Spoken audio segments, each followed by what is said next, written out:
This time, on episode 267 of Legends of S.H.I.E.L.D., we talk The Punisher Season 1, Episode 11, Danger Close. We talk weekly Marvel news, and we talk your feedback. I'm Michelle Ely from the Starlight Tribune, an Arrow TV show fan podcast, part of the Gonna Geek Network, just like the show you're checking out now. Shows on the network are individually owned, and opinions expressed may not reflect others. Find other amazing geeky shows at GonnaGeekNetwork.com. You have been granted clearance by Director Alfonso Mack Mackenzie. Stand by for a S.H.I.E.L.D. debriefing.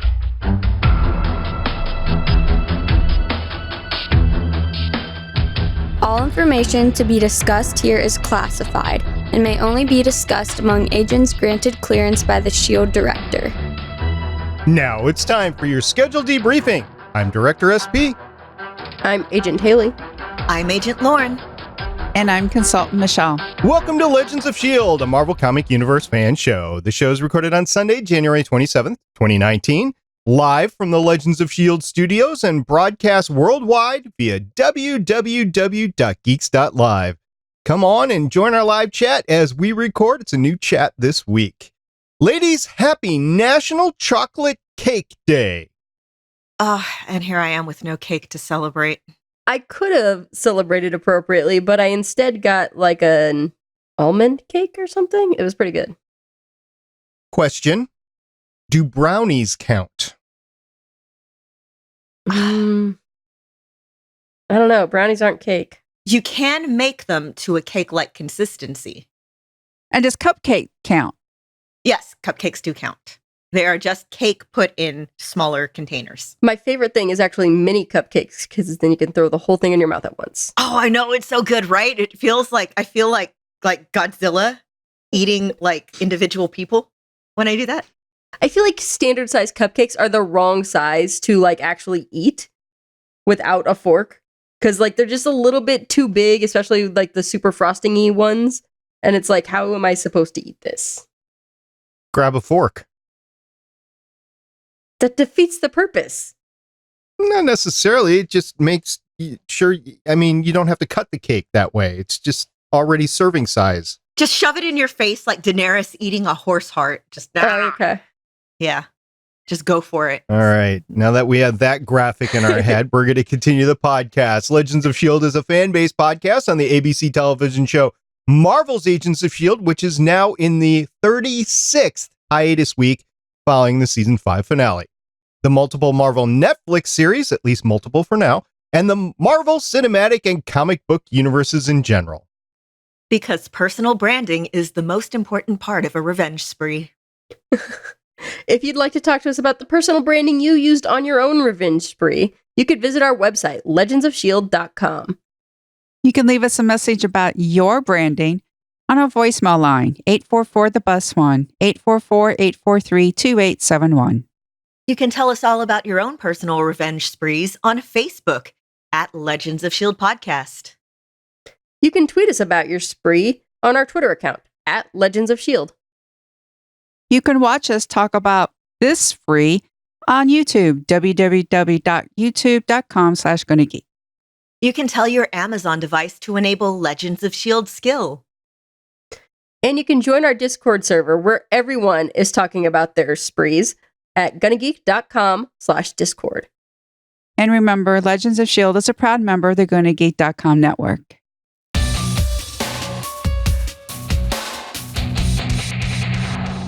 We're talking The Punisher Season 1, Episode 11 this week, called Danger Close. And as a reminder, all 13 episodes did air on Netflix on November 17th, 2017. Season 2, by the way, aired 10 days ago on January 17th, 2019. Lauren, who directed this episode? This episode was directed by Kevin Hooks, who has 92 directing credits starting in 1983. With 4 episodes of Saint Elsewhere, remember? OGER. 3 episodes of the original V, 2 of Midnight Caller, 1 of Alien Nation, Homicide, Life on the Street, 1 of ER, Without a Trace, NYPD Blue, Lost, Prison Break, Alphas, Castle, this episode of The Punisher, 3 episodes of Agents of S.H.I.E.L.D., which are The Magical Place, Afterlife, and A Life Spent, all of which we've discussed on the show. 1 of the X-Files reboot, 1 of Preacher, and 1 of the Orville.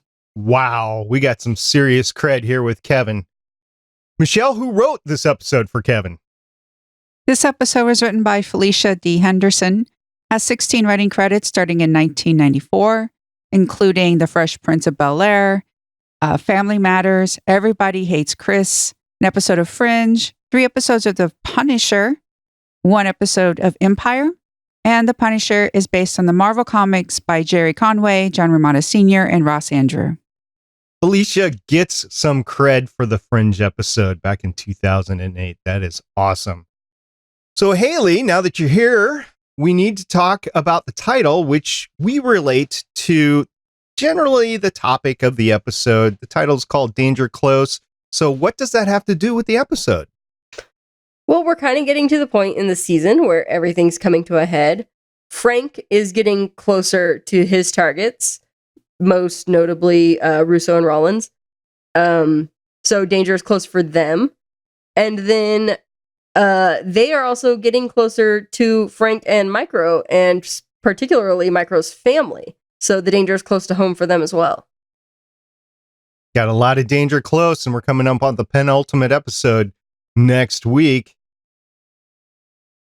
Lauren, I was just going to ask you, what did you think of Haley's explanation? I think it was a very good explanation. And yeah, everything's closing in on everybody. I'm kind of going to have to rely more on y'all for this episode because I watched the previous episode and this one back to back. So the timing of things is getting a little bit muddled in my head. Well, Michelle, why don't you take us briefly through the construct of the episode? Briefly, what happened when?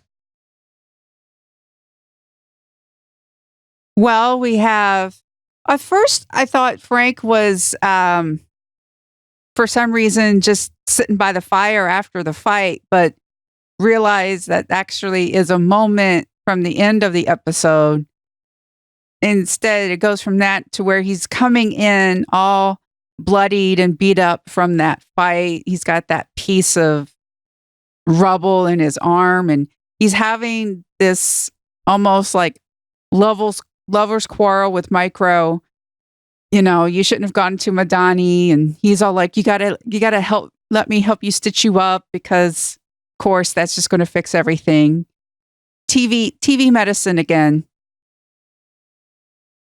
They had like the needle and thread to do the stitches, but he had to bite it with his teeth instead of having a pair of scissors. What kind of wackadoo first aid kit did they put together? And also it's bloody. I mean, I'm sure Frank is not exactly, but it's still so high. And the hygiene of this and the dirtiest bathroom ever.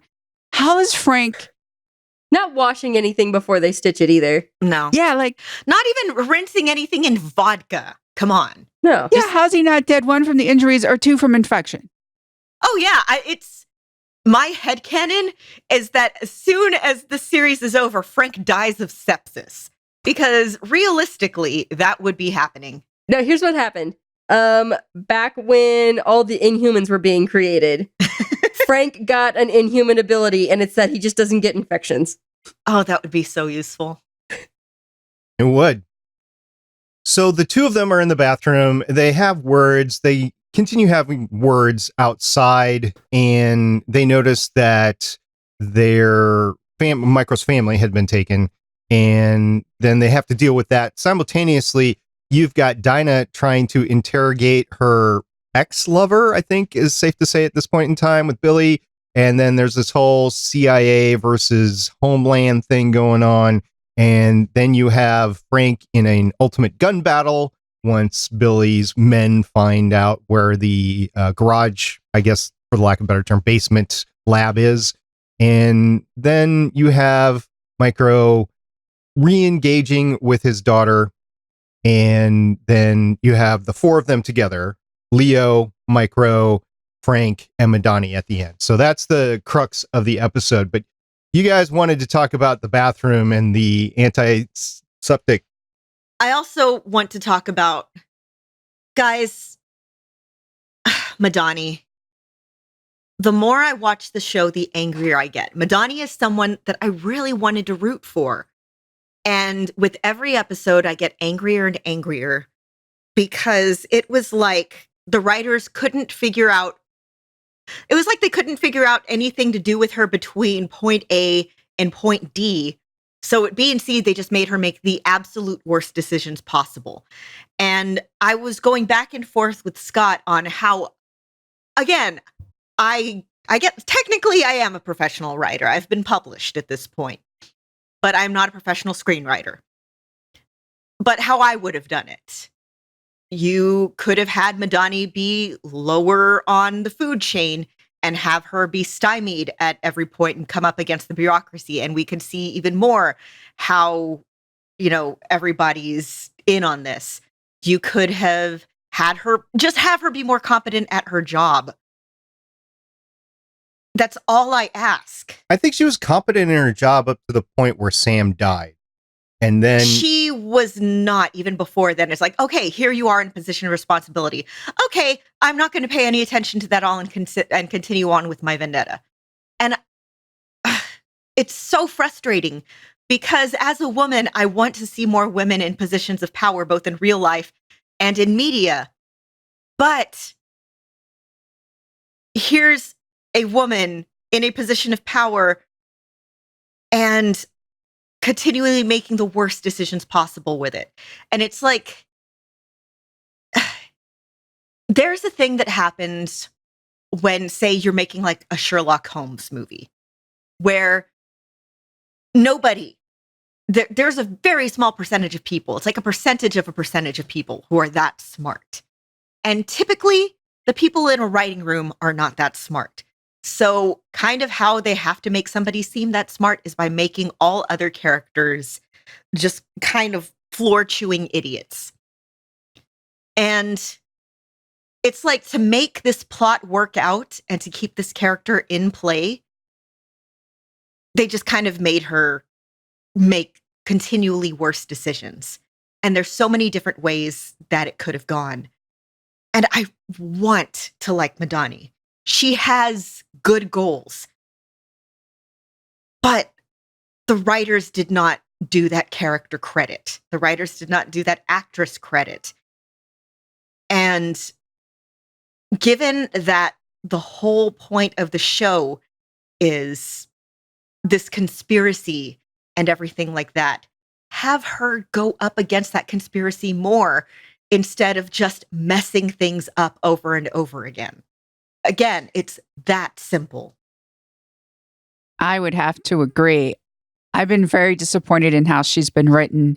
And now they're having this Raffi guy who we've barely known swoop in and trying to fix her mess and trying to save everything and have her make the right decisions and do this right. Yeah, so what if from the beginning they'd had that guy in charge and like this is the point in the story where she wins him over and he finally buys into what she's been saying this whole time? Like, that works better. Yeah. It absolutely does.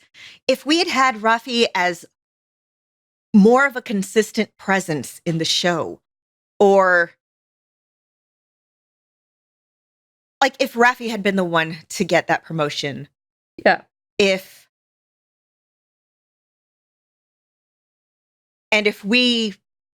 she ends up in that position at the end of the series when she earns it more, instead of just, oh, hey, you're in this position and you're floundering, because she has been floundering. And the thing is, she should have been shown more as floundering if that was what they wanted to show us, instead of, I'm going to be ignoring all of my actual duties and concentrating on this one thing and doing several illegal things and making all of these horrible decisions. Like, I know The Punisher is morally ambiguous, the show, but there's a difference between doing good things, doing the right things with the wrong Methods? methods. Yes, thank you. That's the word. And wanting to do the right thing and just not doing anything at all.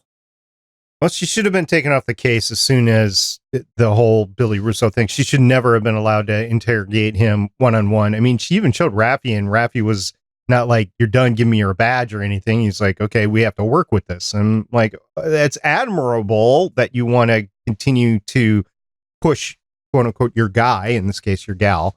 But at the same time, there's legal procedures, and that was not it. Yeah, I can only imagine how frustrating watching this must be for somebody who, say, actually works in, I don't know, something legal, government, I don't know. Because it's frustrating as somebody who just wants a show of competence. I think it would have been interesting to have. So Frank operates outside the law, and we always debate about how morally ambiguous that is. It would have been great to see like Madani try to do the right thing and act accordingly, and then contrast that with Rollins, who is in a similar, field, and all, seeing that corruption and everything. And speaking of him, how many of you thought that he was going to kill his boss? Oh, I still think he might in the next episode. Oh yeah, I've actually got that in the show notes. Is that she made the mistake of telling him straight up that he was done. Oh yeah, she totally Ned Starked herself. Yeah. So she's going to have some sort of like accident at home, home intrusion gone wrong, or like, oh no, a totally convenient hit and run. Yep. Judging by TV's performance in these sorts of show, I could definitely see a dump truck in New York plowing into her limo, even though it should be an armored limo since she's the deputy director of CIA. But okay. Yeah. No, that's why I'm thinking it's going to be like wine and pills at home. Yes, it could be, because she did admit that she experienced, was it stress attacks Anxiety. or anxiety? Yeah. So it could be something like that. I honestly think Rollins is going to do something to make it seem like it was her the whole time. And then, she killed herself because of the things she had done, and then to leave himself in the clear.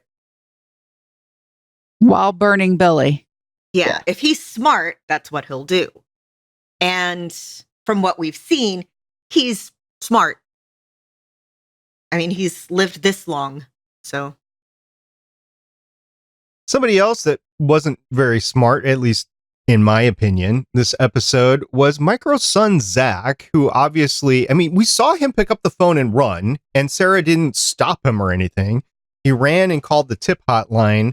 I'm assuming that's what happened because we didn't actually see it. I'm just assuming that Zach.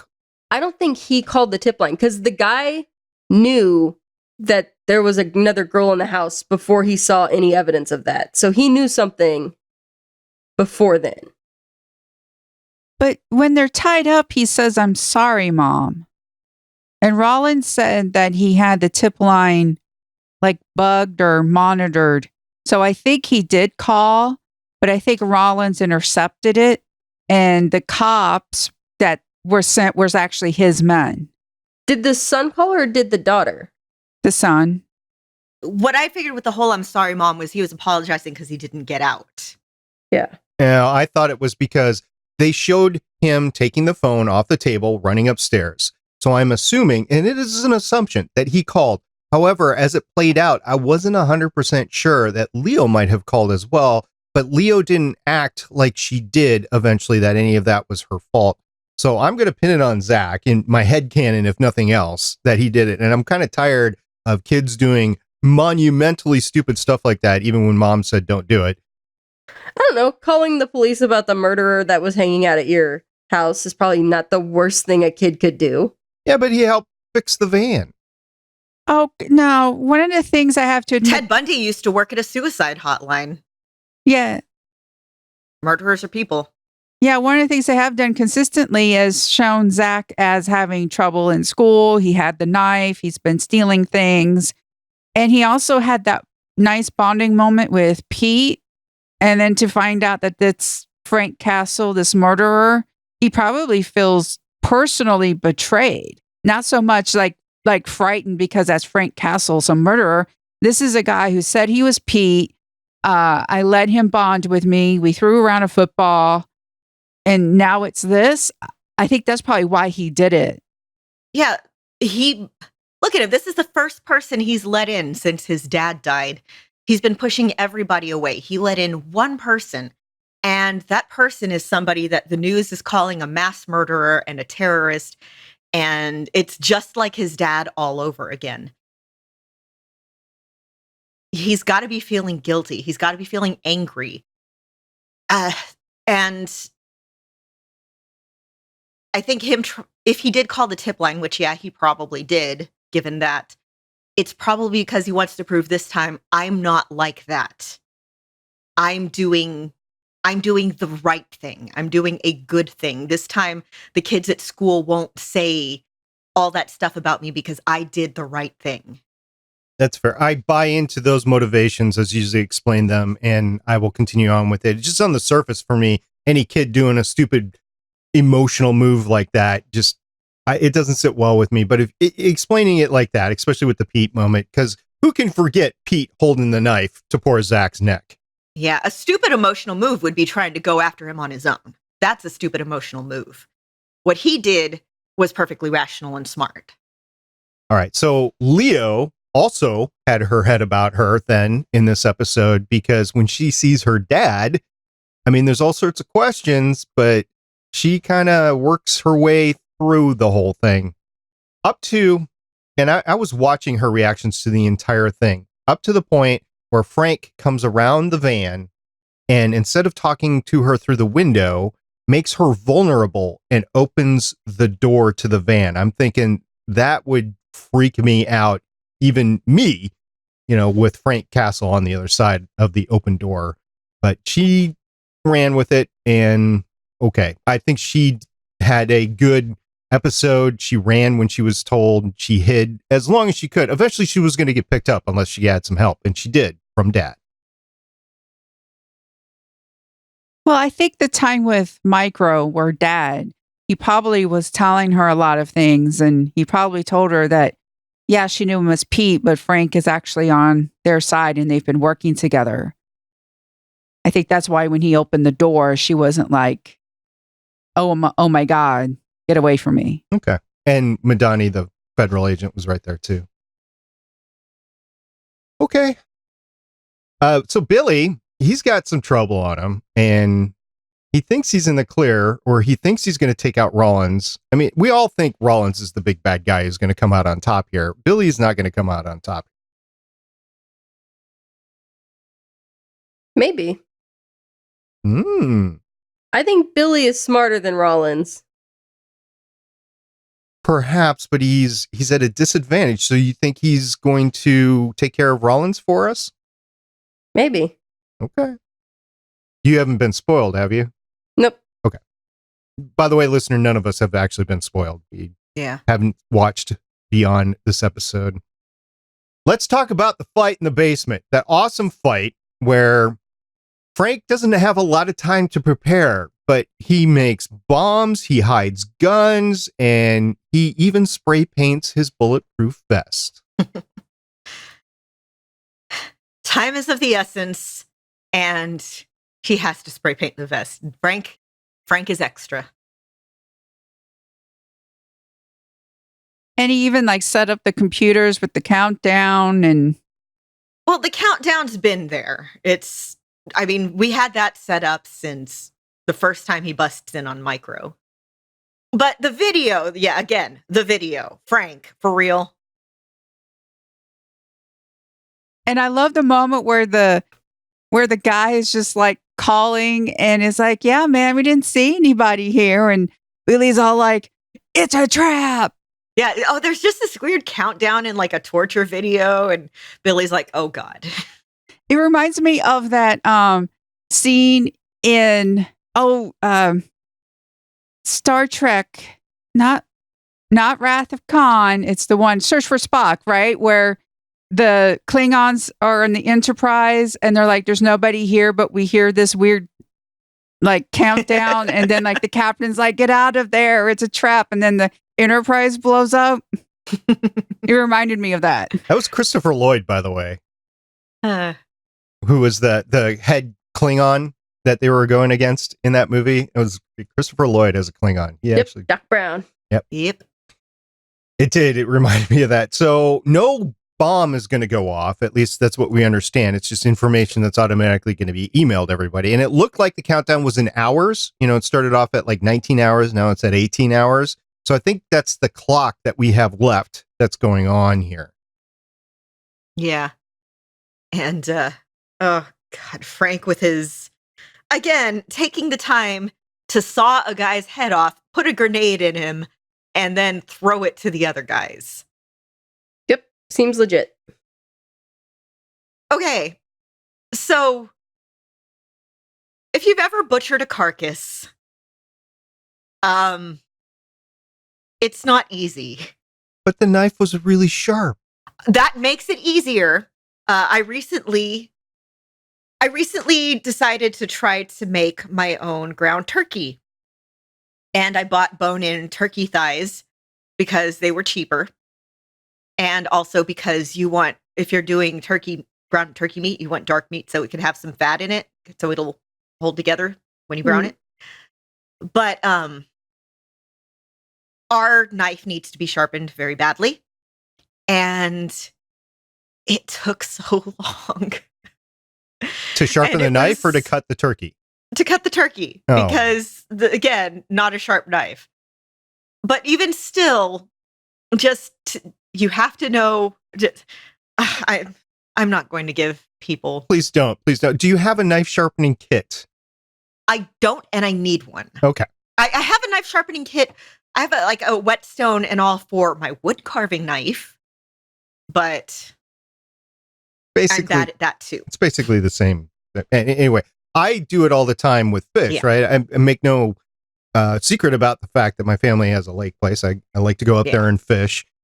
And after you fish, and if you want to eat the fish, a lot of times we do catch and release. But if we ever actually want to eat the fish, we have to fillet them. And that entails sharp knives and going through bones eventually. And that's fish bones. And I can't imagine going through a turkey bone or, God forbid, human bone. Oh my God. Like a pig, a cow, a deer.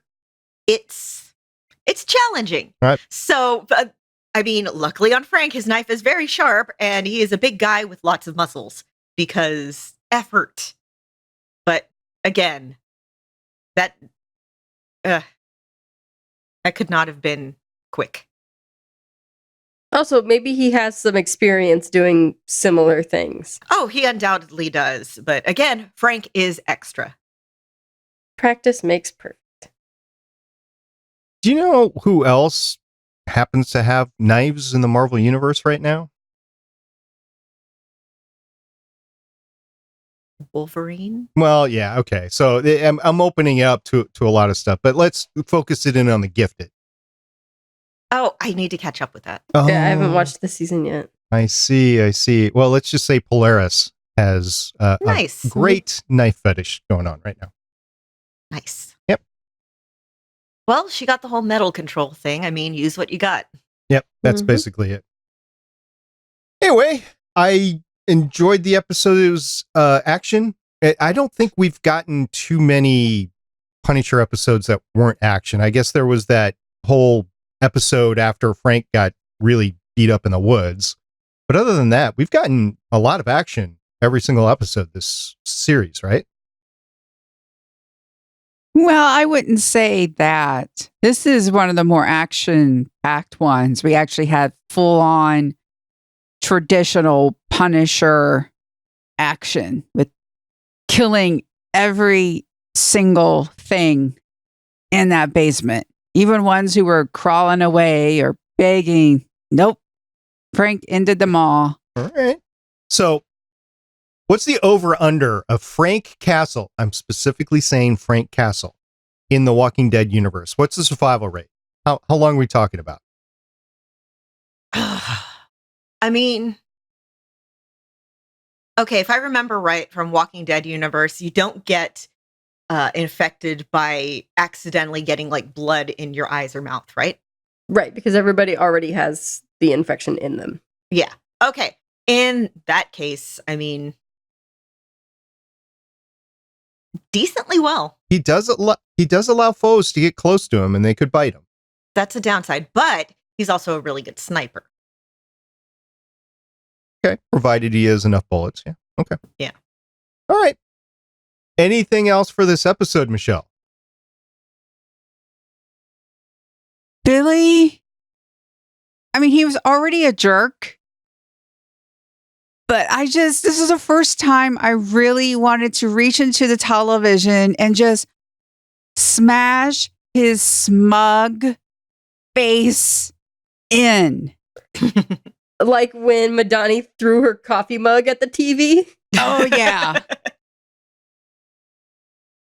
And I was like, same girl, same. Bravo to the manufacturer of the TV, by the way, because what wasn't hit was still going. Bravo. Bravo.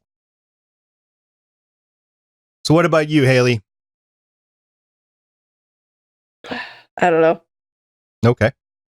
I mean, grats to Mrs. Lieberman for trying her very best to hold off those totally not cops. The one guy, she totally had his number. It was just that she didn't know about the other guy who managed to get her son. Yeah. I mean, good on her for doing that. I was like, yeah, use that meat tenderizer. I've been watching a lot of cooking shows lately. Oh yeah. You can decimate somebody with cooking utensils. Yeah, it's designed to destroy meat. Mm-hmm. What are people made out of? Meat. So I think Sarah and Karen need to get together with Colleen to get some close combat training in. Really, Yes. if anybody needs to come into the show, it's Claire. Because, seriously, Frank, full-time job, patching that guy together. Yeah. We'll see in season 2. Claire comes in, takes one look, goes, nope, and immediately books a cruise to like the Bahamas. I'm out of here. Claire deserves a trip to the Bahamas. She really does. Karen would convince her to stay, though. No, I think Claire would convince Karen to come with her to the Bahamas. Claire and Karen both manage to subdue Frank, and they all go on a cruise to the Bahamas because Frank also needs a vacation. The Liebermans can come too because God knows they deserve it. They do. Really, I feel like everybody in Netflix. Family cruise, family cruise. Do you think all the Liebermans are going to make it through this? They better? They deserve to. They've been through so much. Iron Fist can book a boat for all the other masked vigilantes in New York. Yeah. There was a comic about that recently. Mockingbird, by the way. Mockingbird went on a cruise and there was all sorts of... Yes, yeah, I remember that one. Yeah. That was good. Yeah, it was actually like a convention cruise and they had actual stars on board, which they weren't supposed to be on board. Anyway, it was... If you haven't read the Mockingbird, the recent Mockingbird series, go back and however you get it. It's good. Yeah. All right. Really looking forward to the penultimate episode of season 1 here. It's going to be called Home. It's episode 12 of season 1 of The Punisher. That will be what we cover next week. In the meantime, Michelle, what could you offer our listeners that they can go out and listen after they're done with this? Well, the GonnaGeek.com network has over 20 shows. One of them includes the Legends podcast. On the episode titled Catwoman, Watchmen, Green Lantern, and Fantastic, the Legends podcast is back in the bathroom of the cinematic calendar, the month of January. And this year we're hitting the bargain bins to dig up some turds from the comic book movie genre. Grab some TP and listen to our take on Catwoman, Watchmen, Green Lantern, and Fantastic. This is Canuary. Again, that's Legends podcast called Catwoman, Watchmen, Green Lantern, and Fantastic.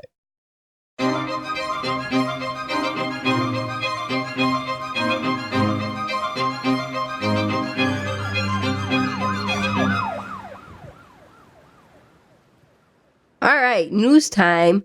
Spider-Man Far From Home teaser trailer, which I haven't seen this. There's another one? Did y'all talk about it last week? We did. Oh, I was Ah. looking at the date and I thought it dropped on Monday. That's okay. So, Lauren, It's such wait, big news. We'll talk about it again. I am okay. Some of my news is okay. that's okay. We didn't cover much. So, anyway, what about the teaser trailer that you want to talk about, Lauren? Oh, I was just really happy and I think it looks fun. And I'm very excited to see Venice because I actually met Scott on a trip to Italy. And Aw. yeah. I did not know that. You met him in Italy. No, actually on the airport on our way out. It was a college trip. Like it was right before college started. We were in an honors course thing. You took Italian? No, it was a honors leadership program. Although we did learn some Italian. I learned all the curse words first. Wait a minute. Yep. Wait a minute. You were part of the State Department's entourage to Italy?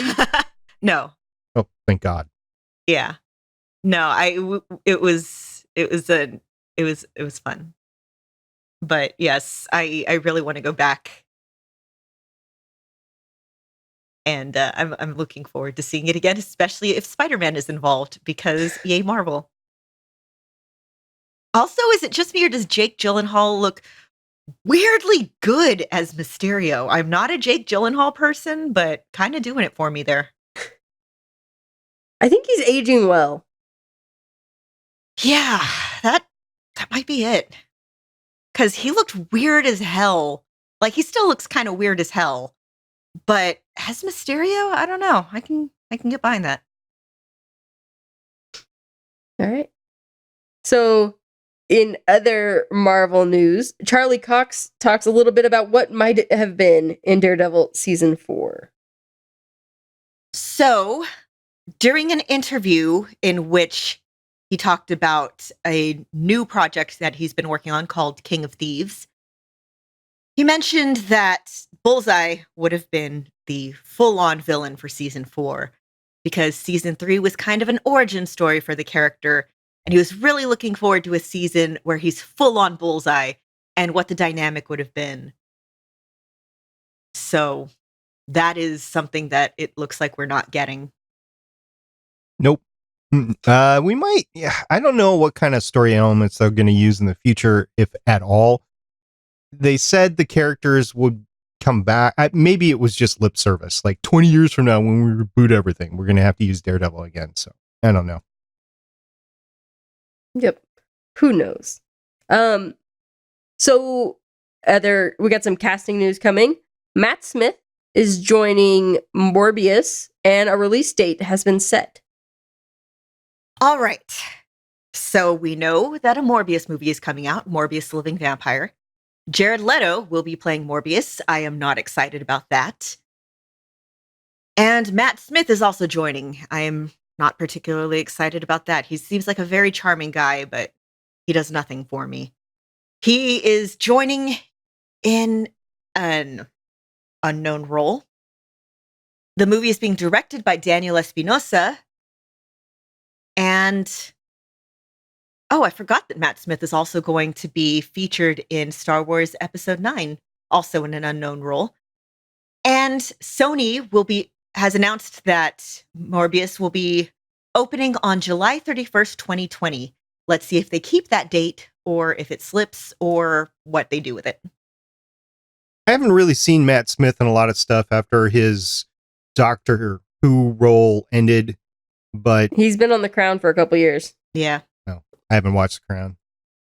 Yep, that's why I haven't seen him. Okay. Yeah. I think he's been in some other stuff, but I don't know. Every interview that I've seen with him in where he's just Matt Smith, he seems like a very charming guy. It's just, I don't know. He just does. I don't know. So, Haley, on your list of favorite doctors, is Matt Smith top 3? Yeah, probably. Oh, okay. Maybe. I don't know. I haven't ranked him in a while. Not See, mine. I was thinking about it. I think it's like 13, 9, and 12 are like up there for me. Yeah. Yeah, and we're getting into more classic stuff, and I like some of the classic Doctors too. So I need to watch more of the classic Doctors. There's plenty of 4 out there. I've got a podcast I can recommend. Oh yeah. So now moving on to Avengers Endgames. Some merchandise is starting to come out for it, and we're seeing costumes and characters. All right, how spoilery do we want to be? Because I feel like this is unavoidable. You're going to see it walking into a grocery store. So She's right. okay. yeah. Well, in that case, these toys were spotted by the Marvel News India Instagram account. The toys show, and if just skip ahead if you don't want to be spoiled, the toys show Steve Rogers in a classic Captain America costume. Thor and Hulk are wearing new matching Avengers white suits. And I've seen some speculation that these could be something that they wear in the quantum realm. So that's how they're going to beat Thanos.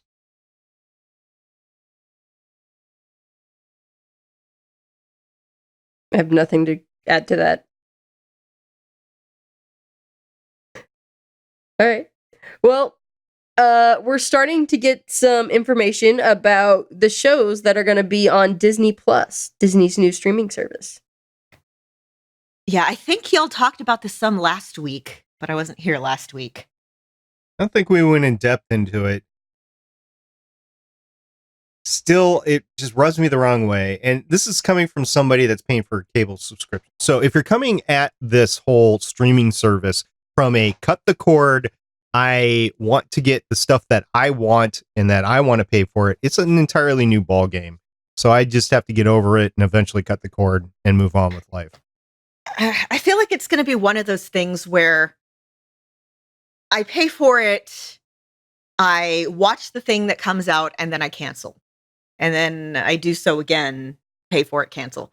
Like I know I'm going to be doing that with the DC streaming service whenever I want to catch up on Titans and not Teen Titans Go, Young Justice. But I just don't have time to do that right now. And I know it's going to be the same way with this. So from a Twitter account, aka Relk.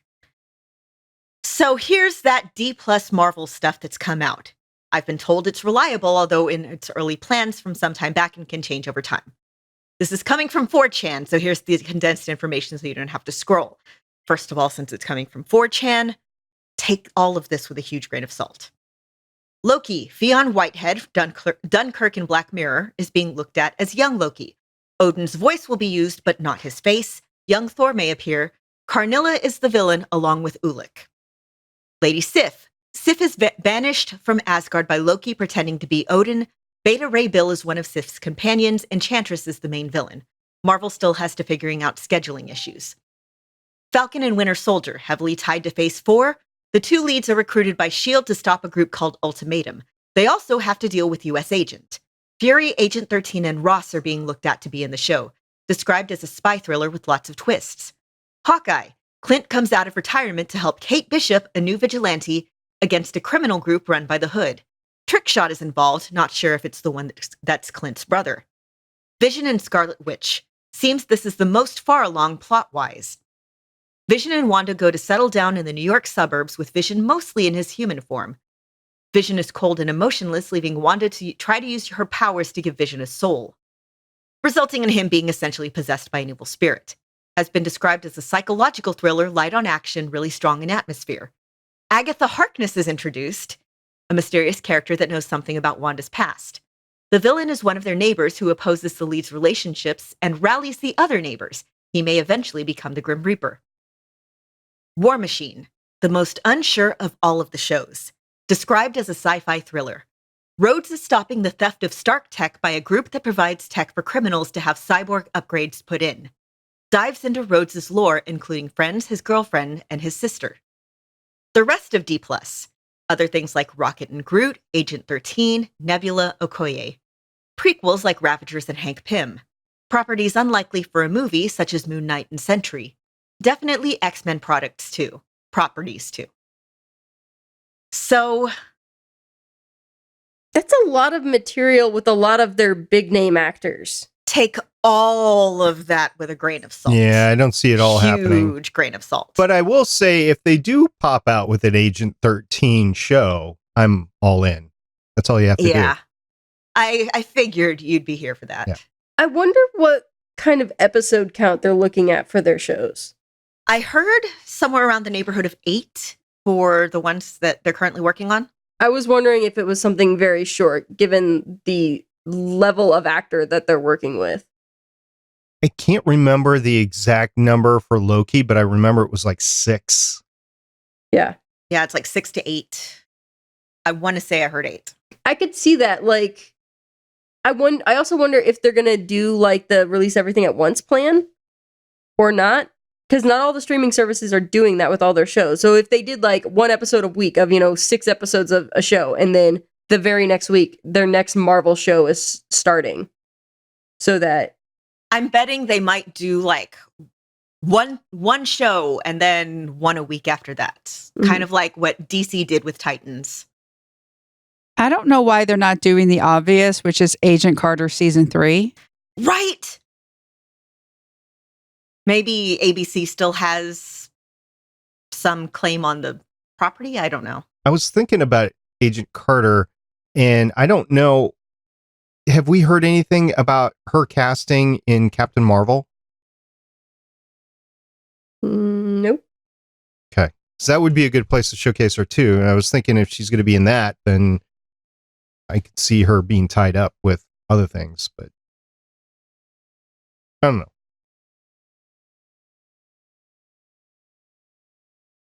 All right. So next, we mentioned that there was more X-Men content coming. New Mutants delayed again. Maybe going to Hulu? So, you know how it was supposed to be out last year? Yep. Couple times. Yeah, a couple times. Well, it looks like it's been pushed back again to August 2nd. Although Scott Bechtel of Merck with a Podcast stated that Fox and director Josh Boone have been having difficulties coming to terms with a final cut, and that New Mutants could be released on Hulu later this fall. Since the Disney acquisition has yet to be finalized, Fox is operating under a business-as-usual policy with their films, and New Mutants has not yet been pushed back officially. But because audiences have, according to producer Simon Kinberg, really embraced the notion of a superhero movie or comic book movie that was at its core a horror film, they might want to release it on Hulu in October, for Halloween. Huh. Didn't we discuss them doing major reshoots possibly twice? Yeah, they added a whole new character. I feel like there's enough footage here for like 4 different movies, and it's almost like there's going to be like 4 different cuts or something. Or maybe they might do like a Bandersnatch. I was getting ready to say that. They're going to do Choose Your Own Adventure New Mutants. Exactly. Do you want to see a horror film? Do you want to see an action film? How about a love story? Yeah. I don't know what's going on with that one. I don't know. I really wanted to see it. And the more I hear about it, like, just the more I'm like, well, this might be terrible. I feel bad for the actors in it because I'm sure they've done like an amazing job with what they've been given. And they're like, yeah, so many of the actors in it are fantastic. You have Anya Taylor-Joy from The Witch. You have Maisie Williams from Game of Thrones. They're fantastic actresses. And we have nothing to show for this. Yep. Well, speaking of not knowing what's going on with an X-Men movie, Channing Tatum is discussing directing the Gambit movie himself. So, how many years has it been we've been discussing Channing Tatum wanting to do a Gambit movie? Wasn't it back when like one of the Logan movies came out or the Wolverine movies they started talking about doing this? Yes. it's like 3 years, right? I think it's been longer than that. A bunch of writers and directors have entered and exited this movie in the past several years. And in an article about Channing Tatum exiting his longtime reps, he mentioned that he's been trying to get Gambit going for years. Yep. And he wants to do it so bad that he might just direct it himself. Wants to do it so bad. He was walking away from it at one point. He did. That was one of the news stories that we ran. He was no longer going to be associated with it. Yeah. And then he's like, but I still wanna. And then it's just... He was trying to say, do it or I'm going to walk. Yeah. I'm walking. I am walking towards the door. That is what he was doing. It's one of those, like, you know, when you're a parent and you're just like, okay, I'm leaving. 1, 2. 2 and a I'm half. not a parent, but my parents did that to me all the time. Mm-hmm. Been there. So, I mean, good on him for having a passion project, but... By the way, I remember this coming up, and I would have to go back into the news stories to figure out exactly when, but I think it was around the time White House Down came out, which was 2013. So this has been going on for 6 years. I was going to say, I knew it had to have been longer than 3. Yeah. All right. Well, you know what would be great in this news section, guys? If we talked about some X-Men properties. So, Kiki Lane is actively plotting to play X-Men Storm. I have been watching this play out over Twitter and Tumblr for weeks now. So Kiki Lane is an actress from the Oscar-nominated movie If Beale Street Could Talk. And she really, really wants to play Storm. And a quote from her, "She was an image of myself, of a powerful chocolate black woman. And I just think that's an amazing image to have. And I really want to play Storm." And she said, oh, yes, her agents and managers are in on it. Oh, yeah, Lane said, we are actively plotting. So, I want to preface this that colorism is a huge deal in Black and Latino communities, in Indian communities, where if you're lighter, if you look like me, you have more passing privilege. You have more opportunities. And if you're darker, you get treated a lot differently. It's why it's such a huge deal for movies where actually dark-skinned actors and actresses are represented as love interest, represented in a positive light. And a lot of people were furious when Halle Berry was cast to play Storm because she's a lighter-skinned actress. A lot of people were furious when Alexandra Shipp was cast because she's a lighter-skinned actress. And there has been a lot of talk about colorism because of this, and because of Kiki Lane bringing it up with her, I am actively plotting to get this role. And it is an important discussion to have. I am not part of the Black community, so I am staying in my lane, but I'm just letting you know what the situation is and why this discussion is being had. Well, first we got to actually have a movie with Storm that's going to be in it, and I don't think there is scheduled. Dark Phoenix. Oh. But that's already been filmed. Right. Then that's what I meant. There are no new Marvel properties or X-Men properties because of the impending merger. And who knows when that's going to come through. We've been talking about that for over a year now. Yeah, but once they merge, are they going to stick with the same cast? Or are they going to get a new cast? Oh, no. I honestly, I have no idea. Yep. And that's, again, one of the things that, honestly, she's smart to be talking about. And again, it's an uncomfortable discussion, but it's a discussion worth having. Yep. And with that, we're going to end the news.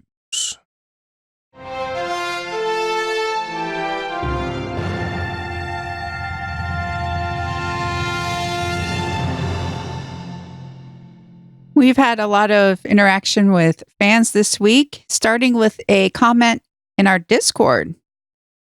Yeah, reminder, we have a Discord and it's fairly active. It's a lot of fun. So, Johnny Bacon, friend of the show, says, spoiler, spoiler, spoiler, spoiler. Punisher Season 1, Episode 11, The Abyss. There was some discussion before the show. I'm pretty sure that he meant Danger Close, since The Abyss is the name of Season 2, Episode 11. If you have feelings, this episode will rip them out and stomp on them. Lab Rat's woman in the fridge gets taken to an entire new level, as the woman isn't all the way in the fridge, but she may or may not have her kids with her.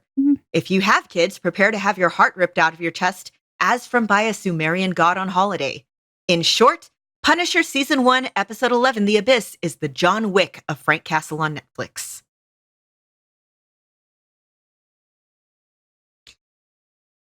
Yeah, the whole taking the... I wanted to say widow, but it's not. So Mrs. Lieberman and the kids, or kid in this case, that obviously is really tough to watch at any point in time. And we don't know what's going to happen, but there's going to be some sort of exchange that is in the works for next episode, the penultimate episode of the series. So we'll see how that pans out. Moving on to Twitter. Lauren, you had a conversation about shows being canceled? Okay, so there have been an influx of new fans to The Punisher from the Supergirl fandom, particularly the Sandverse fandom. That is Maggie Sawyer and Alex Danvers, because Floriana Lima is in season 2 of The Punisher. Floriana Lima played Maggie Sawyer on Supergirl. And some of my friends were having a discussion about The Punisher. So what's the deal with Punisher? Canceled, not canceled. So not so far, but I think everyone's expecting it to happen. And I mentioned that it probably, the cancellation probably has less to do with viewership issues and more with Marvel pulling all their properties to Disney Plus. And a friend of mine mentioned that she was getting more at the fact that Netflix may be holding off on announcing to see if they can get more viewers on it first. And I said, yeah, we've been discussing this on Legends of S.H.I.E.L.D. for a while now. Betting on official cancellation announcement in the next month or so for Punisher and Jessica Jones while they focus on their PG/PG-13 properties. I said we. I should have just said me. No. But we have been We're all on discussing the this same for a page. while. Yeah. So I would be shocked if we get out of February and there still is a Punisher series on Netflix. I would be really, really surprised.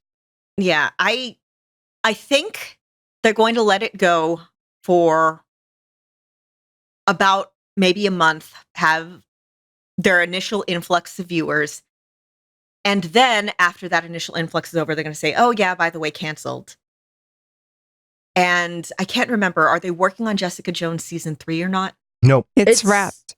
It's Okay. wrapped. It's supposed to come out, though. Then in Yeah. that case, we're going to be waiting on an announcement. Again, it's probably going to be have it out, After it wait a airs. month, Yep. cancel.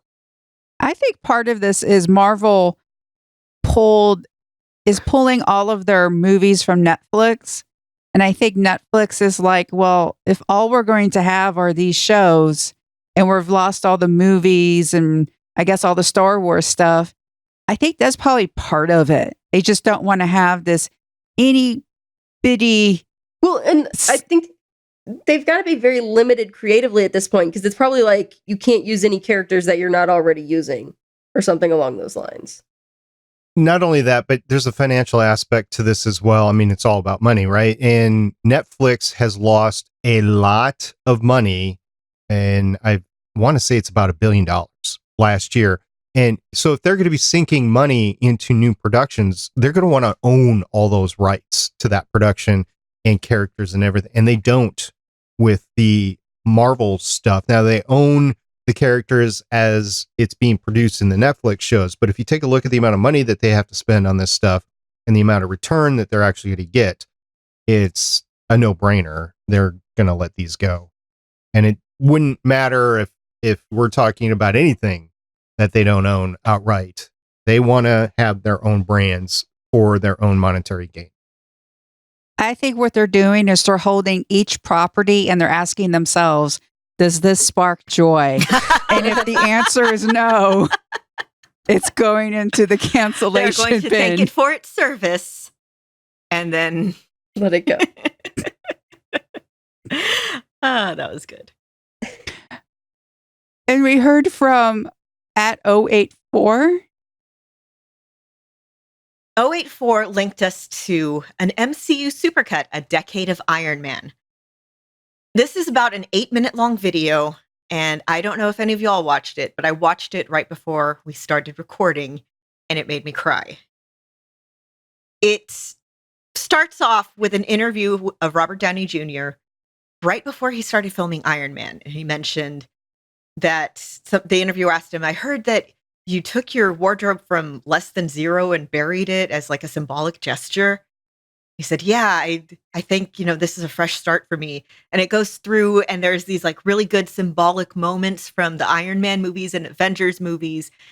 And about 3 minutes before the video ends, we start seeing Robert Downey Jr. again in interviews. And we see him, remember when we did that news story about him presenting that kid with the 3D printed prosthetic arm? Mm-hmm. And there's that video. And we see him talking to kids at hospitals. And we see him just talking about how much these movies have affected him and changed his life. And it's fantastic. And it made me cry. That video that you were talking about with the prosthetic was very interesting because he went in and out of character because the boy obviously knew him as Robert Downey Jr., but he was treating him like Tony Stark, and he just rolled with it on both ends. And Robert Downey Jr. in the video that it shows, like he's treating him like Iron Man, and he's like, "Who's this Iron Man?" Then you see the kid again. Who's this? Robert, and it's so cute. And just watching that, you remember at the time he was cast, nobody would touch him. He was a washed up actor. And I remember when they cast him thinking, oh, this is perfect, because Tony Stark has been down and out and had to build himself up and had substance abuse problems just so many times in the comics. And Marvel Studios was literally built on his back at this point. And it's been 10 years.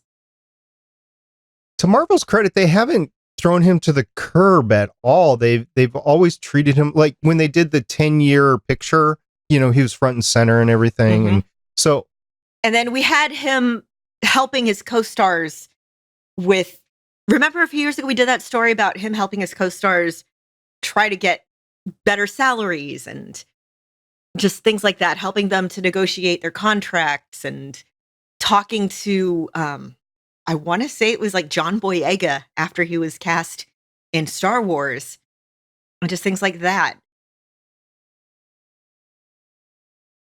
One of my favorite moments is when he was doing an interview and one of the reporters said, Tony, and he just went with it and went, yeah. Yeah. Yes, dear. Why not? Yeah, it's one of those things where you always remember, like, yeah, I like Marvel. I like the Marvel movies. I like the MCU. I like the actors. And then somebody makes one of those supercut videos or just something like that. And you're like, oh, this is why I love it. This is why I'm here every Sunday talking with you people. Really? I thought that was because you liked, the other two on this podcast. I like you all too, but there's a reason I'm talking about that specifically. Oh, okay. Instead of just, talking with you guys about, this is what my cats are up to today. Well, we do that too. Yeah, we could talk about that. So let's get on to the point where we do.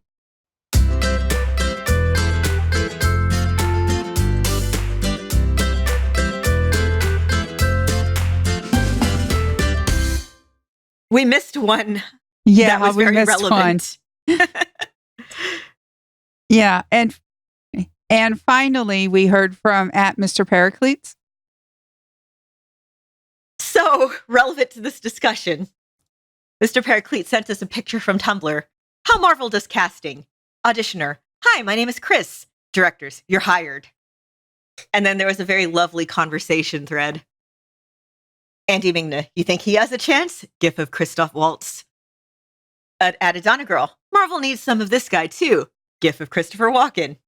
Andy Mingna replies with a picture of Christopher Judge. I am in favor of all of these people in the MCU. We need more Chris's.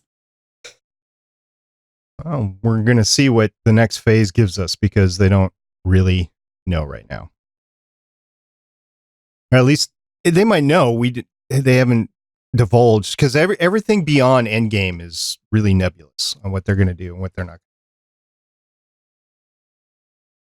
So if you have thoughts to share with us, please get a hold of us on Twitter. It's at Legends of S.H.I.E.L.D. You can also get a hold of us on our Discord server. That's gonageek.com/Discord. And thank you very much for interacting with us there. And ladies, thank you again for a great show. Thank you to everybody who's contacted us, especially the people hanging out in our Discord. I'm getting better about hopping on because I always forget, oh yeah, I have it on my phone. By the way, there is an app and you can have it on your phone and have it available at all times. Yeah, thank you to everybody that continues to listen to us. Even though the show that we used to podcast about is not coming back anytime soon, we appreciate all the listening through our ramblings and wanderings through the Marvel Universe.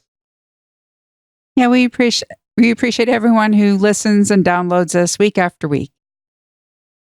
And until next time, I'm Director SB. I'm Agent Haley. I'm Agent Lauren. And I'm Consultant Michelle. See you guys next week. Bye. Bye. Bye. Bye.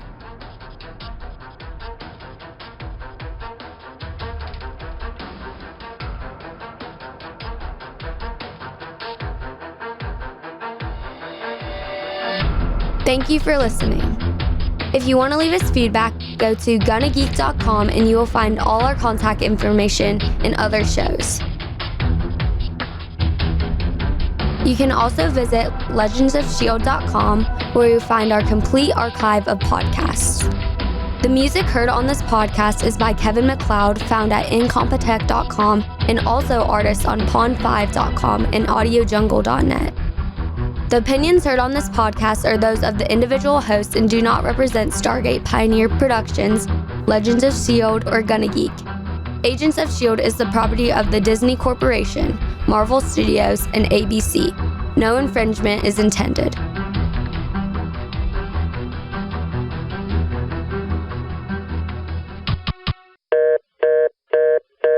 Legends of S.H.I.E.L.D. is copyright 2013 through 2019.